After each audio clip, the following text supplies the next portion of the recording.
Okay, so what we're going to start with today is the heel. Okay. It's what's going to help teach him and you the concept of pressure. So think of pressure on when we need him to do something, and then pressure off once he complies. Okay. And I sent you videos, correct? Did you get a chance to watch them? Yep. Hey, Bree. Hooper. What we're going to find first is what we call the working number. Okay. Well, I think in the video I referred to as the operating number. So there's connection, perception, and operating, and we always want to be working at that operating number. It's going to change according to what the context is, okay? So today, like the number, for example, could be like 25, but then once you're outside, it could be like 45, okay? It just depends on what's going on. So what are we currently set at? I don't have it at anything right now. Okay, so let's go to 10. And then, Do you want the nick button? correct, the nick function, right? So we use nick for everything. Super, super rare that I get a dog that responds better than continuous. So here we're going to look at him, and then when I say tap, you're going to press the button, okay? Tap, tap, tap. No response. Let's go to 15. Tap, tap, tap. No response. 20. And if you land 19, 21 or so, that's fine. Just general range.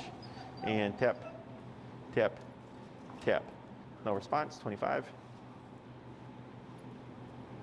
Tap, tap, tap, tap, tap. No response, 30.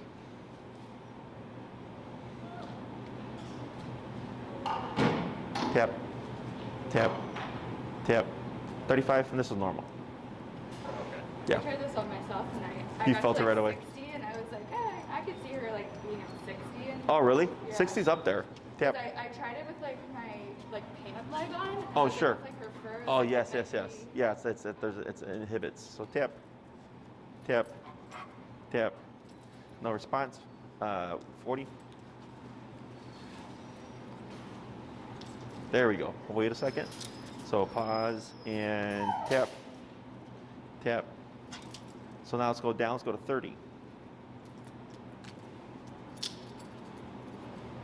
And tap, tap, tap. 35 again. Tap, tap, tap. 38. Yeah. Tap, tap. 35 again. Sure, I'll Tap. just be spooked by it, right? There we go. 28. 28 Yeah, or 38. 28. Tap. 18.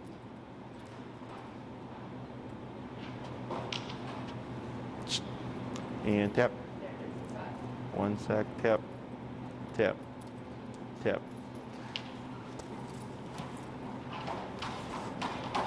I'm going to snug it up one more.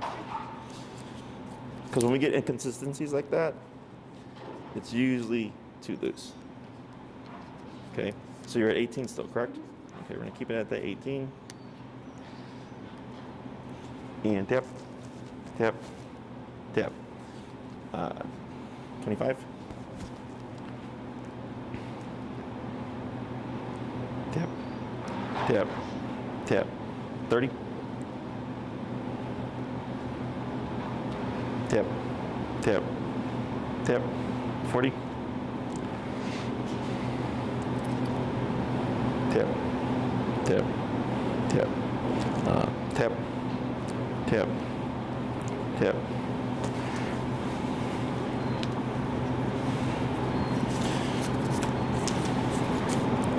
Loosen one notch. So I went 2 notches tighter. Okay, let's go back down to that 20. If it's too hard, does that affect it too? If it's like on too tight? Correct, yep. Because it gets like in between the spaces, and we need both of those probes to be making contact. Okay, and tap. There we go. Tap. Good, and tap. Okay, so we're gonna start at 20. So here, what I was looking for is with the working number, you saw how she went from here all the way around over there, right? Yes, so the twitch tells us we have connection, but what her response to the contraction is tells us whether or not it's the appropriate level. Okay, so that tap on 20 sends her from here all the way around. The reason why early when we were at 40 to 50s was just poor contact because that fur does act as a buffer. Sure. And her response to it, right? Like it was sometimes she'd feel it and then you would tap and there was nothing. So that's how we can tell like we have bad connection, okay? So I just fiddled with it. So what I did was made 2 tighter and then that was too tight. Then I went 1 less tighter. So what I would do is after today's session, we're gonna see how she does. Yeah. Keep it on and then when you get home, if you have nail polish, mark it, correct, okay? So who's gonna go first? Alrighty. And then feel free to have a seat. We can pull another chair for you as well if you need one. So here, I'm gonna demonstrate the exercise. It's super simple, and then I'm gonna coach you through it, okay? Hey, Bree, can you bring in another chair, please? Oh, all right. I'm gonna probably stand. You're fine? Yeah, Okay. yeah. So, I teach on the left. That's traditional. Is that fine? Yeah, that's where you Okay. taught her heel, and that's where she is. On the left side. Perfect. So this is going to be familiar for her in case you'd like to sit. I'm going to say about 3 things to you. I'm going to give you other directions, but there's 3 that are the most important. One is when she passes you, I'm going to say turn. When I say turn, you're going to 180 like this, okay? Her on the left. Correct. So if she passes again, I would say turn, you're going to 180 like this. Always to the right. She passes you, turn, 180 to the right. The next thing I'm going to say is tap. So put those 2 things together. It's she passes, turn, tap, tap, tap, tap. Good. She passes, turn, tap, tap, tap, tap. Good. She passes, turn, tap, tap. We're going to keep repeating this, okay? The last thing I'm going to say is pull to your right, because sometimes the dogs will flush over to your right side. So what we're going to do is you're going to keep moving, pull to your right, and tap as I say tap until she moves from your right side over to your left side, okay? So other than that, that's the most important parts, and then I'll give you other instructions as well. Questions so far? Pull to your right, do you mean, like, if she was over here, I'd just pull Correct. her. You would just pull her because you're going to have the leash over here, right? She might go to your right side. So then as you're moving, you're just pulling to the left. I'm sorry, not pull to the right, pull to the left. And you're tapping until she flushes over. Got it. Okay? For your leash here, let's give her a little bit more slack. A little more. Yeah. So you see how you have like a little bit of a J shape there? Yeah. And you see the bottom of that J if you relax your arm? There you go. It's kind of by her armpits. Sure. That's like the perfect length. Got it. It gives her enough length to get ahead of you and make the mistake, but not too much that it's getting caught underneath her legs. Okay? So I'm gonna go get ready and then I'll coach you through it. And we're at 20, correct? 20, yes. Yeah, okay. So I'm gonna have you go and start walking just straight towards that wall.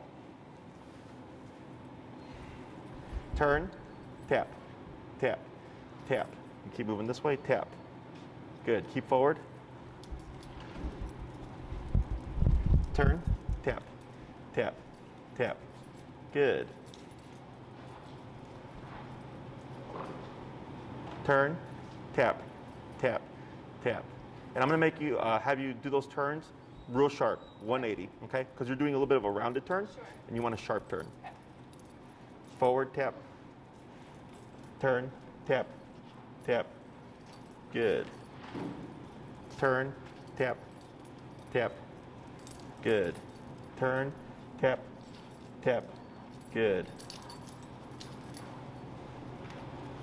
Turn, tap, tap, tap, tap. Good. Turn, tap, tap. Let's go and bump that number. We're going to go to 24. Turn, tap, tap, tap. Good. Keep forward. Turn, tap, tap. Good. Do you use verbal cues too, or is it just? We're going to layer in the word heel, but that comes later. Turn, tap, tap, tap. Good. Keep straight like this. Yep. Tap forward. Good. Turn, tap. Good. Good. Turn, tap, tap. Let's go and bump that number to 28.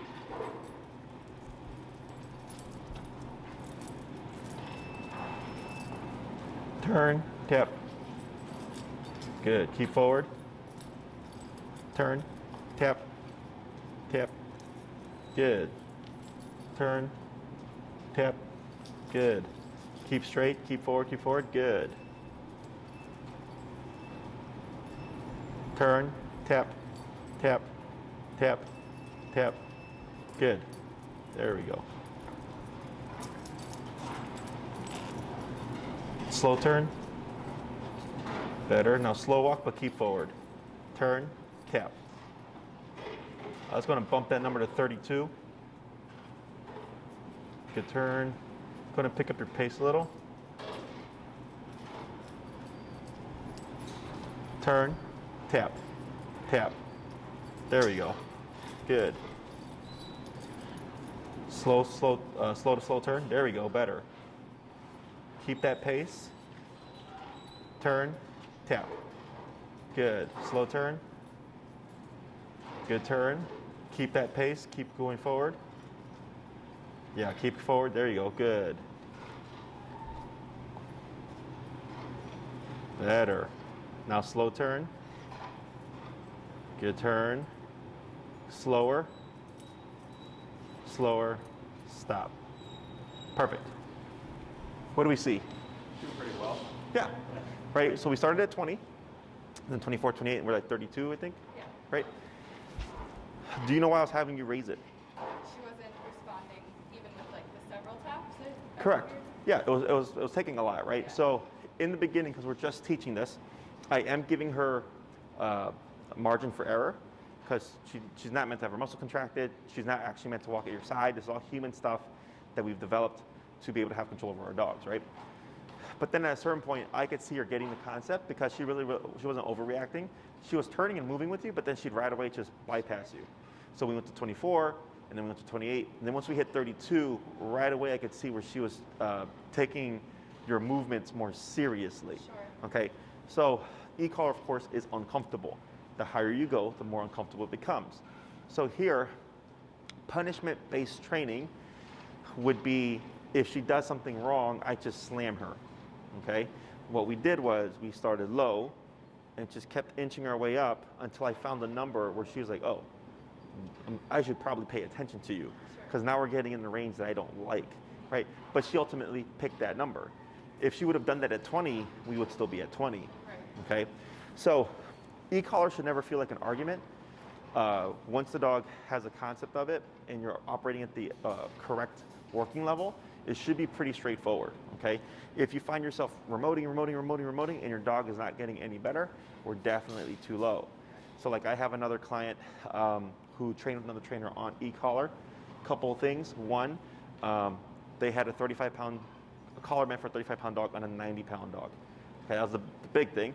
The second thing was the trainer trained their dog on stupid low levels, like 8.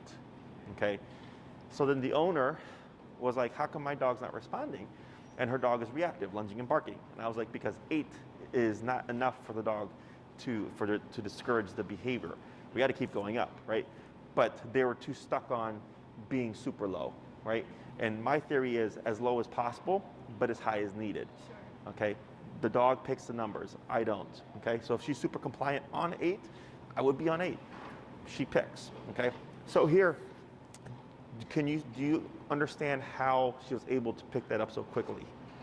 I would say A, she's worked on heel before. That's one reason. That's one of them. B, I'm walking Mm-hmm. and she's picking up on these cues from her. And when are those cues kicking in? When she's going forward, behind, or to the side, or whenever she's not next to me. Okay, that's correct. So then how is she tying those two things together that collar means she should be at your side? That's a good question. Sorry, say that again. How is she tying what she's doing? She's not getting shocked when she's next to me. You're close. How is she tying? What she's with what she's doing, how is she tying that together with I should walk at mom's side? Because anytime she's not there, she feels the tap. Correct, She right? doesn't like it. So to make it like, I guess, to break it down a little bit more specific, is most people, when they try to teach heel, when the dog is pulling, they'll either yank them with the prong or gentle lead or whatever tool that they're using, or they'll remote them and they'll say no, like don't do that, right? And the dog jumps back. and they go heel. They keep walking, and you'll see the dog do this.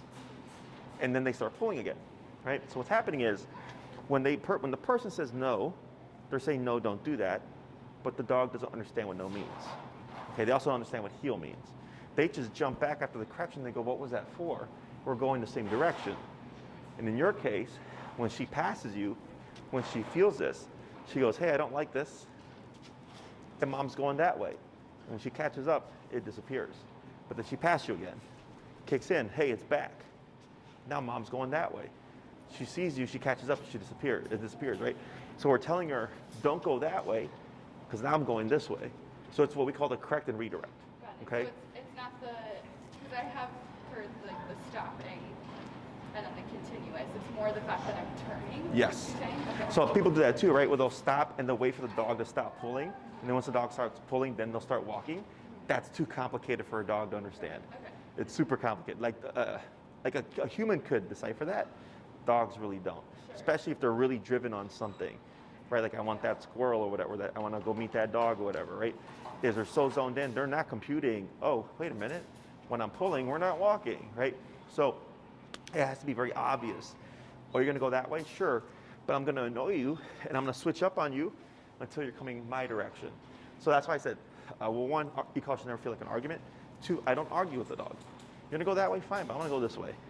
And I'm bigger than you, and I can have this thing that's gonna annoy you, and I can adjust it until eventually you're gonna start thinking, hey, maybe I should start paying attention, okay? So the reason for not saying anything is people are so sound-based, right? And I've had people come in and they'll say heel, they'll say stop when they're gonna send a stop, they say left when they turn left, and right when they turn right. I say none of that stuff but heel.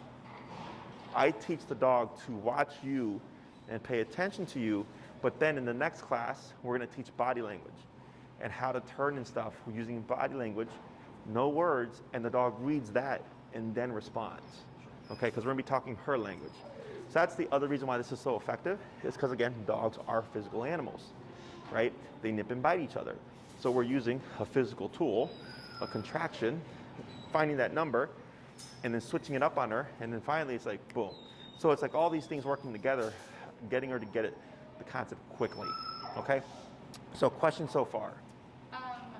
My only question was, we started at 20 Yep. today. Yep. Would you recommend starting at 20 and seeing how she responds? You would start like at 15. Okay. So every time you go for a walk, so this first week you're gonna be doing research, okay? You're gonna come out, you're gonna start the potty break. Let her get that business out first. And then on 15, you're gonna go tap, tap, tap, no response, 20. No response, 25, 30, 35. And then on 35, you might see her just come over to your side. That's most likely gonna be the starting number, okay? So you're gonna go off with that. You start your walk. It's a normal walk, but every time she passes you, you're gonna turn and tap, okay? So during the walk, if you're on 35 and you're turning constantly, what does that tell me? Too low. 40, right? Still turning a lot. 45, still turning a lot. 50, oh, I'm turning less, but I'm still turning. 53, 56, right? Then I start to fine tune it until you find, you might go, man, Jesse, once we hit 56, we didn't have to turn at all. She was perfect. We just walked for like 30 minutes nonstop. Then I go, if you do that for a week, if you always end up 15 to 56, then after a week, it's safe to assume you can start at 56. Sure. Makes that make Yeah. sense? Yeah. So, because I already know how to do this, so like I could take her, find it, train, and already be walking with her. Yeah. But you have to learn, one, how to read when you are at appropriate level, when you're at a too high of a level, right? Developing your skills of going up and down, and eventually you get really fluid with it, and then you're just adjusting, not without even thinking about it. Okay? Other questions? That was all I had for right now. What are we at right now? 32. Let's go down to 25.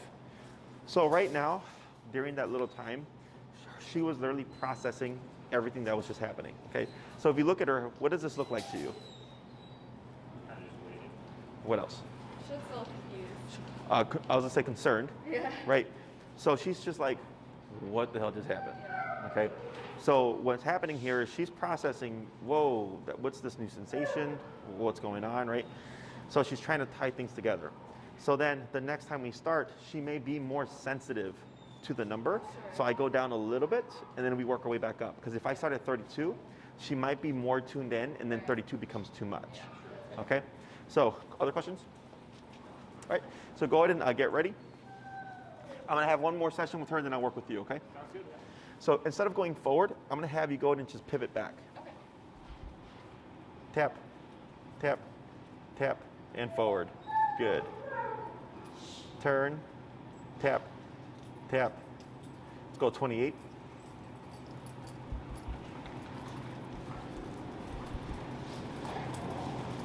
Turn, tap. Good. Now slow walk, but keep forward. Right. Good. Go into slow turn. Good turn. Go ahead and speed up a little bit. And then slow down again. Right. Now slow turn. Good. Go ahead and speed up quite a bit.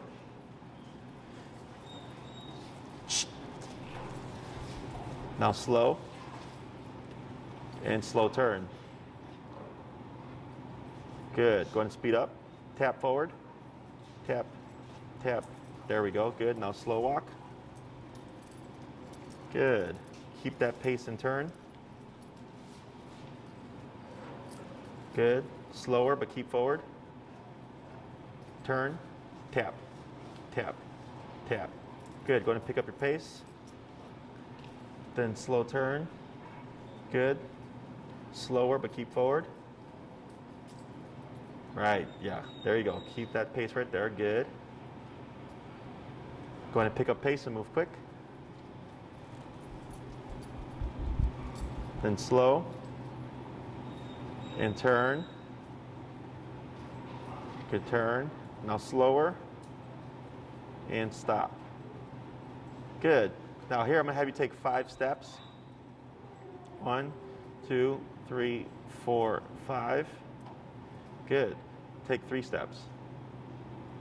2, 3, and then 1 big step. Right. Okay. That's the level of focus I want. So I think I talked about it in the console, right? I was like, if I take 5, they take 5. If I take 3, blah, blah, blah, right?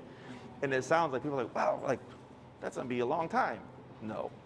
It's literally turning and then aversive. I could tell her like feeling me when I'm walking, which is so nice because like I've literally never had her like be totally On the walk, yeah, because there's a lot of stuff, right?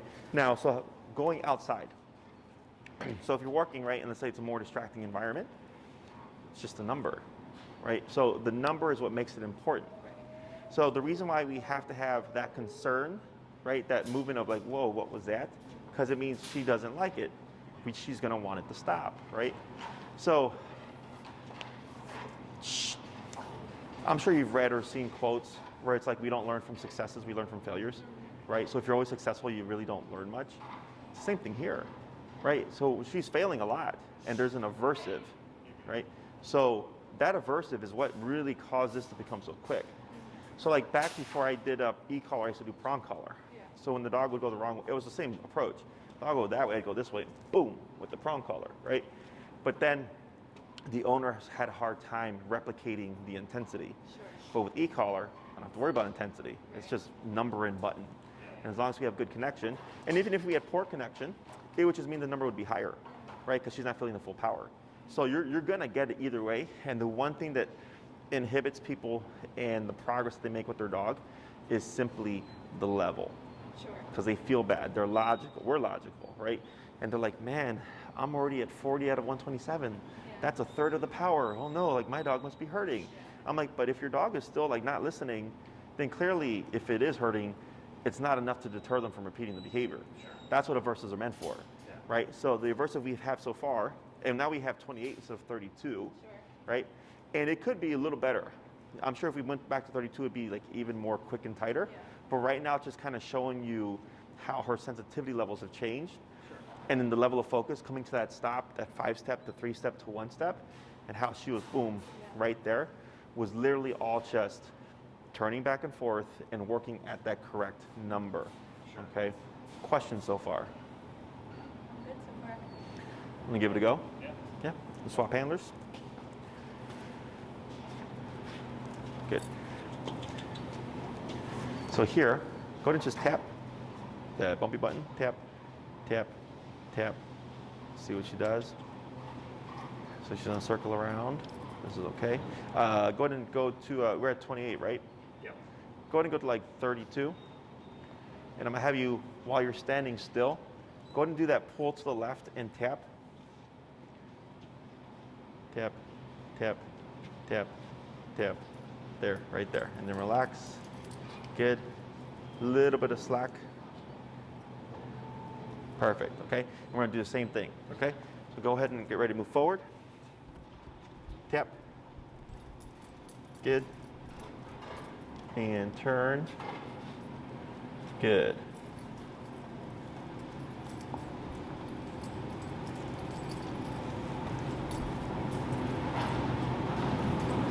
And you're going to keep your pace and turn. Good. Should I be tapping every time I turn or just at the sit? So we're only tapping when she's getting away from you. Okay. So she actually turned with you. Could you see that? Yeah, I did. Yeah. So if she's following your lead, we do nothing. Okay. Yep, good turn. Now here, walk slow, but keep forward. Tap, tap. And go, try turn again. Good. Now walk slower, but keep forward. Good. Right, keep forward, good. Even slower. Turn, tap, tap, tap. Good. Go and pick up pace.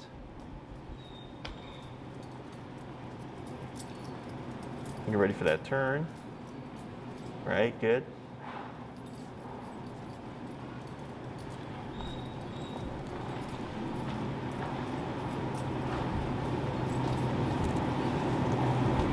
Good, and turn, good. Tap, good. Now slow walk, keep forward. Good, go ahead and turn. So what I'm gonna have you do here is walk towards the wall, and then when you turn, you're gonna come this way close, so you're walking past the pen and her, okay?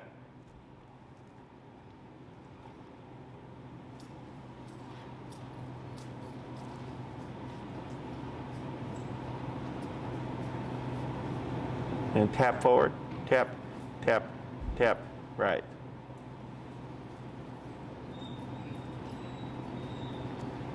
Good, tap, good.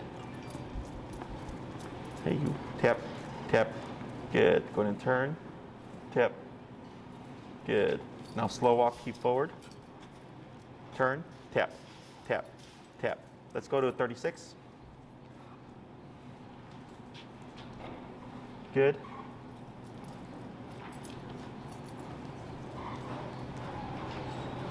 Turn, tap, tap, tap. There we go. Good. Hey, you.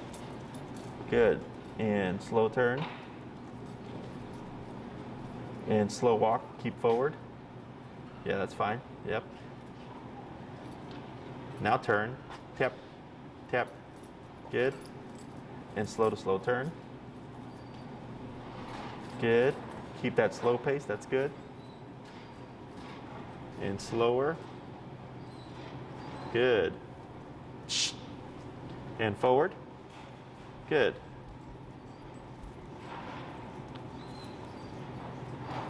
Get ready for your turn.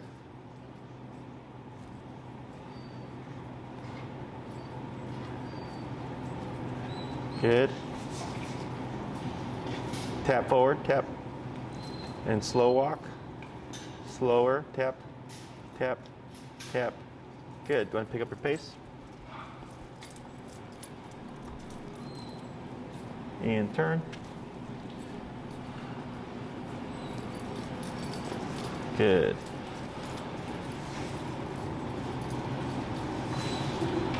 Go ahead and turn there. And then slow to stop. Perfect. Okay.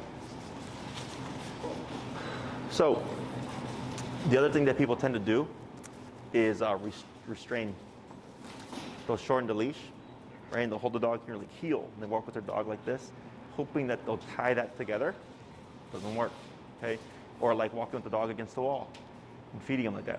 Doesn't work, at least not in the real world. And that stuff comes from competition. That's what it's meant for.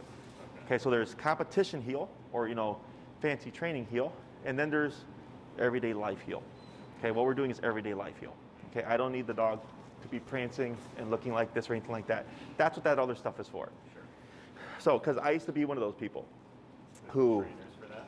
Or no, like a dog owner who wanted the dog to walk without pulling, and went on YouTube and Google to find answers.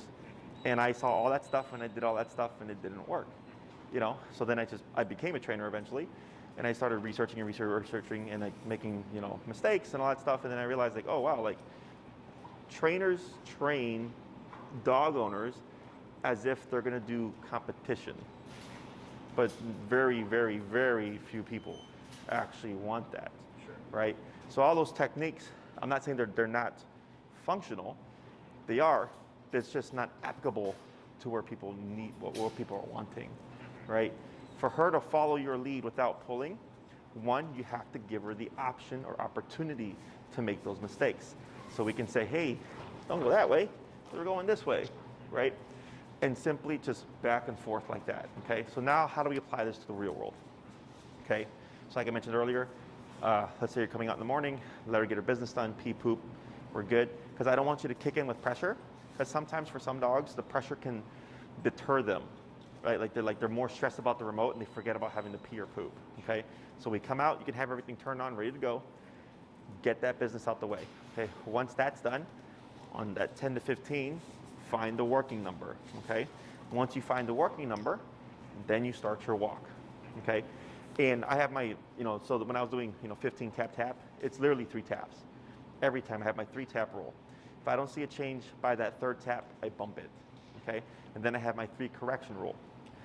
So how we apply all this stuff together is the 3 tap rule to find your working number. Then we start our walk. Let's say we're at 35. I'm walking, turn and tap, that is now 1 correction, then a 2nd turn and tap, then a 3rd one, within 3 to 5 minutes. Okay, that's already 3 corrections. I'm gonna bump it. For a dog her size, you can go in jumps about 5. Okay, now I'm at 40, turn and tap, turn and tap, turn and tap. Okay, 45, turn and tap, turn and tap, turn and tap. Okay, 50, turn and tap. And all of a sudden I'm walking for 15 minutes straight. No pulling, none of that stuff. Then I go, oh, 50 got me a big gap in time without having to address her. So then I go, okay, 50 is pretty good. And then maybe I do a turn and tap later, but it's like 15 to 20 minutes in between each correction, right? Sure. It's a bigger time frame. As opposed to the beginning, you saw how quickly you're kind of going back and forth. That's how we could tell, like, we're not really achieving anything, okay? So once you hit that appropriate number, again, it'll literally be, I haven't tapped her for 30 minutes, and she's been at my side just like this, okay? Questions so far? Not really, no. So the reason, We should be asking, or people typically ask at this stage, or? only when there's reactivity stuff, really. Yeah, because yours is pretty straightforward. But when I get clients with reactivity, because they want to stop the reactivity, they're like, what do I do about this? So when it comes to the obedience aspect of it, it's literally this simple, okay? So in terms of how to break up the training, dogs learn better in smaller chunks. So like 3 20-minute walks a day would be ideal. 15, 20 minutes, okay? If all you have is 1 long hour to do, that's perfectly fine as well. It just means if you did that 1 hour every day, it would just be a slower learning curve for her, okay? So multiple smaller time frames are better. Sure. So I have my 80 to 20% rule, which is 80% work, 20% play. Okay, so if I do a 45-minute walk, hour-long walk, 45 minutes of that walk would be a tight structure heel, and then 15 minutes would be, okay, you're free to, pee, poop, roll around, sniff the ground, have a cigarette, play with dogs, I don't care, you're on your own time. Sure. Okay, now we are going to use a release command. I use the word break. Maybe you've had one from previous training. I usually say okay. Sure. So you can use okay, right? So if you ever hear me say the word break, assume that I'm saying okay. Okay. So let's say she's doing great, and then you're like, man, I'm going to give you another potty break. You come to a stop. She should stop with you. If she were to assume like, oh, grass, I'm going to go pee, you would want to turn and correct because we didn't give her permission. And then you go turn again to represent her, slow to a stop. She should stop with you just like that. And then we would say, okay, and then she can pee, poop, and do her doggy thing, okay? So okay means you're off the clock. Yeah. So once you start the structured heel, her job is to be here and nothing else. No saying hi to dogs, no saying hi to people, no going over to the snow to like sniff or pee or whatever. So if she were to start peeing, I keep walking and I correct, bring her back onto my hip. But I know she has to pee, so after like a few steps of that, come to a stop. Okay, now you can go, right? So I'm not gonna be a jerk and not let her go, but I'm gonna correct it to keep her on my hip and then let her go on my cue, okay? So for dogs, let's say she does stop to pee. Doesn't seem like a bad thing because one of the reasons we take our dogs out is, of course, to use the bathroom. However, it becomes gray area. So then she thinks, well, if I can stop to pee when I want, what else can I do during this command? So next thing you know, she's pulling again. Next thing you know, she's jumping towards dogs to say hi or something like that because we've allowed other behaviors. So little things add up to bigger things. Because you're logical. If you did stop and let her go potty, like I would get it. I go, yeah, because the dog's got to pee. But she doesn't think that way. She doesn't go like, oh, you're letting me do this because I have to potty, right? And you're just being nice and you're understanding. She's just thinking, hey, I did this and I got away with it. What else can I get away with? Okay? So it's a tiny little thing, but it does make a big difference. And one of the things that like people overlook. Okay? Questions about that? Not about that, but she's Lash, like super social, so she always wants to say hi to everybody. So in the instance that like we're passing another dog or a person or something on the street and she gets interested in that dog or person, would it be treated the same way, which is that's like a turning tap situation, or is that something completely different? It depends on the space that you have, right? So like, the answers you have are one, yes, you can turn and tap, okay?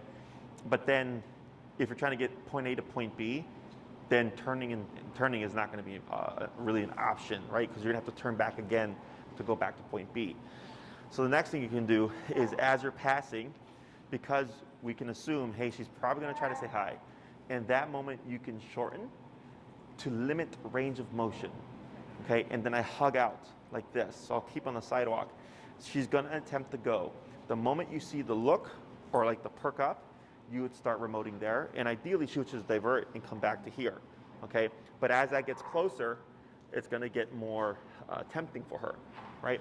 So let's say you're on 30 and you walk by and you're tapping and she's like this the whole time, right? And then we pass them, okay, obviously that was a failure, but what does that tell us?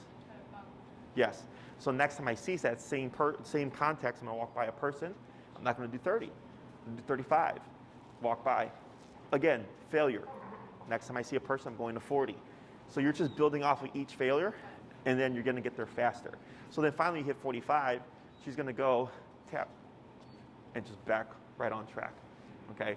But she's going to have to make mistakes in the beginning. Does that make sense? Yeah. And then, of course, once you've passed the stimuli, you'd give slack back, okay? You're only shortening it so that she doesn't pull and actually get into their personal space, okay? Because if she did get to that point, it becomes rewarding for her. Okay, so like even if you correct her and she comes back, some dogs will continue with the behavior and take the hit because it's rewarding enough for them. Does that make sense? Yeah. Yeah. Other questions? That's all that I have for right now. So the reason why we're not saying heel is because I want everything to be done with the remote. Okay, so we've not said a thing to her, but she's walking at your side and watching your every step, right? So the words are really for the human, not the dog, okay? So the other thing is when I first started training, I used to say heel off the bat, and I'd come back, and by the second class, almost always, the person would be yanking the dog saying heel and not doing the turn and tap. You know, because they thought that because we were using the word, the dog already knew it. And I said, no, we were just doing that to start creating an association. So I removed the word, and I teach the behaviors first, and then once I see as close to 100% as possible, which is typically by class 2, then we label it, okay? So her assumption is, because right now the only thing that we've really covered with remote is walk at my side, right? So her assumption this coming week is every time you tap her, she's gonna assume to come to that side, okay? So the word we'll implement next class. We wanna use that remote as much as possible. So people tend to be very lax with it, giving the dog every opportunity to avoid the remote. I use every opportunity to layer in the remote. That's why I have such reliable obedience, okay? Because the dog thinks the only way to avoid the correction or the stim is to move and stay on the hip, right? I don't want any delay in commands. I don't want heel. All right, I'm coming, right? I don't want sit. Sure, right? I want sit, boom, heel, boom, down, boom, okay? And the reason why I push for that speed is because of urgency. And the one command that's the most important, of course, is the recall, because that's the life or death. Hey, my dog's running towards the street. I need you to come back, right? Is if we've taught delay for any of the other commands and we've accepted it, and you really only want the recall to be quick, you're going to create a problem, okay? Because the delays that you practice with everything else is going to affect the recall. And then one day you call her, and she's like, nah, I'm going to keep going. That delay is not going to be wanted there, okay? So every opportunity you get, always layer in the remote. In the beginning, it's going to be a lot. And then once she learns, like, man, if I move really quick, I can avoid the remote, and we kind of cement it in her brain, then you're going to start finding yourself finding less opportunities to remote her because she's moving so quick. Okay? Questions? How do you think watching her, she's picking up on it? Great. She's doing fine? Yeah, and she's taking to it well. Yeah. Like, typically in the first class, I see a lot of panting, wide eyes, shaking, salivating because of stress. Sure. She's taking it just fine. She's concerned, but she's not overly concerned, right? Yeah. So e-collar brings out your real dog. So if I work with the dog and they look very anxious during the session, the owner, because they've not seen it, will think e-collar made the dog anxious, and I go, no. It's like, you just hadn't seen your dog under stress, and now you're seeing the anxiety, right? When I get stable dogs, this is what I would call a stable dog, okay? Because she's taking the pressure, she's taking the stress, and she's concerned, but she's not like this, right? So that's good. Makes me feel so good. I'm like, yeah, we didn't screw up. No. And it's a lot of it is genetics, okay? And like 10 years ago, I used to think along the lines of like, oh, like it's not the dog, it's the owner, right? And this and that. No, like I've had some really, really good dog owners over the years, and who got their puppy at 2 months, and already at 2 months, the puppy was just off the rocker, So I'm like, it's nothing that you did wrong. This was just your puppy's genetic makeup. A lot of that is just genetics. I've even had people who rescued a dog, and the dog had like bullet wounds and stab wounds and stuff, and the most sociable dog. So clearly they went from a very abusive environment, and when pulled out of it and was put into a stable home, the dog went back to stability. It didn't retain any of that stuff. So, other questions? So we're gonna get. Actually, sorry. Uh-huh. Is there anything, so besides just like working on the field, is that really what we should like solely be working on? Or Yes. okay. So you don't want to apply the e-collar to anything we've not covered. Got it. Okay. So the reason for this is a dog's first instinct when they feel e-collar is typically to run away. Okay. So the reason why we teach heel first is because running away, of course, is a moving motion. Walking or heel is a moving motion, right? So she's getting her outlet of needing to move, but at the same time, we're teaching her how it turns on and how it turns off. Okay, and plus, leash walking is like almost always one of the first things owners want to cover anyways, so it works out really, really well.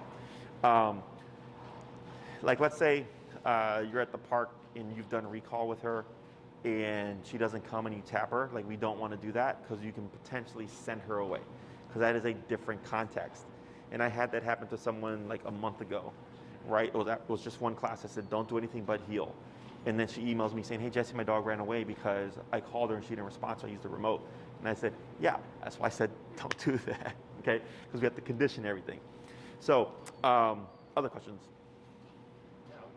Okay, we're gonna do one more run, okay? Should I lower it from 36 or keep it there? Let's go down to 30. And forward. Tap. Good girl. And turn. Good. Gonna pick up your pace. Then slow. Then turn. Good turn. Good. And there she goes. Good.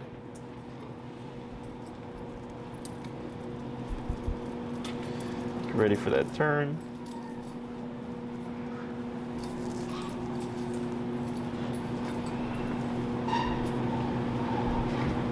Then slower. Right. Then turn. Good. Tap forward. Good. And turn. Good turn. Go ahead and pick up pace. And then slow. Good, then pick up pace. Then slow.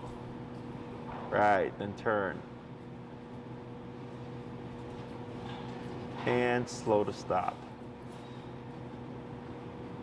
Perfect. Okay, so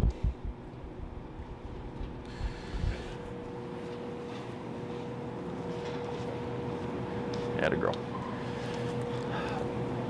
The slowing down, I'm having you do before your turns and stops. Have you noticed that? Do you know why that is? Teaches her more to really follow or Close. I don't know. You guys drive? What's that? You drive? Yeah. What do you do before you stop? And then what do you do before you turn? Right. And we do that because if you're driving and you just hit the brakes, what's going to happen? Collision, right? Or skidding out, right? Or if you're turning, if you're going fast and you just turn too fast without stopping or slowing, you're going to flip your car, right? So here for her, you know when you're going to turn and stop and all that stuff. She doesn't. Okay, so slowing down, just like with driving, when you pump your brakes and slow down, you're also letting the person behind you know, like, hey, something's changing, right? So if they're paying attention, it allows them to pump their brakes with you. Same thing like when you pop your blinker on, whoever's on whatever side knows, like, oh, you're about to turn, right? And so technically slow down to let you turn, but you know, that doesn't always work. Yeah. But for the dog, that's what we're doing here. You're pumping the brakes, you're flashing those red lights, and you're putting the blinker, right? And you're letting her know something's changing. So heel is a two-part thing. We have the dog and we have the human. Right now, I'm more so focusing on her, teaching her that there's someone at the other end of the leash she should be mindful of, because if not, collar goes off, okay? So next class is gonna be your part of the job, okay? But for this week, the one thing I want you to keep in mind is slowing down, okay? That's the one thing that most people forget. So when you're walking with her, if you come to a stop and she just goes, or if you turn and it's kind of cluttered, we probably did not slow down, okay? Especially if you stop and she keeps going, because it's too abrupt. So it's like a car, another car stopping too abruptly, you're gonna collide, okay?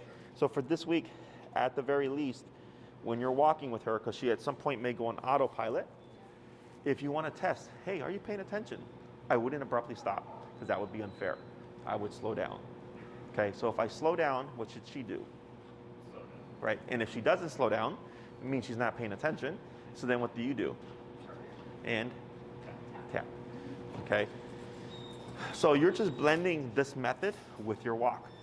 Okay, so if you're walking for 15 minutes and you're like, she's doing really good, but is she really paying attention? I would slow down. She slows down with you, good girl, and then we pick up pace again, right? If I slow down, she goes, turn, tap, boom, back on my side, okay? And if you have to go from point A to point B, it would be turn to go back into the other direction, Sure. okay? Again, tracking how many turns you're making on a walk. If you feel like, man, we can't get anywhere past the block, we're too low. Okay, you can literally just go out and start applying this and be able to have a decent walk from the get-go. It's just going to require finding whatever number she's going to need for that environment.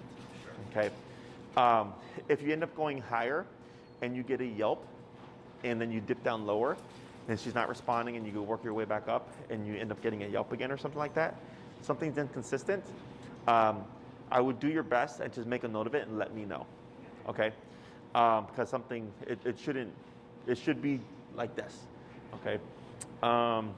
We went over the smaller chunks, slowing down.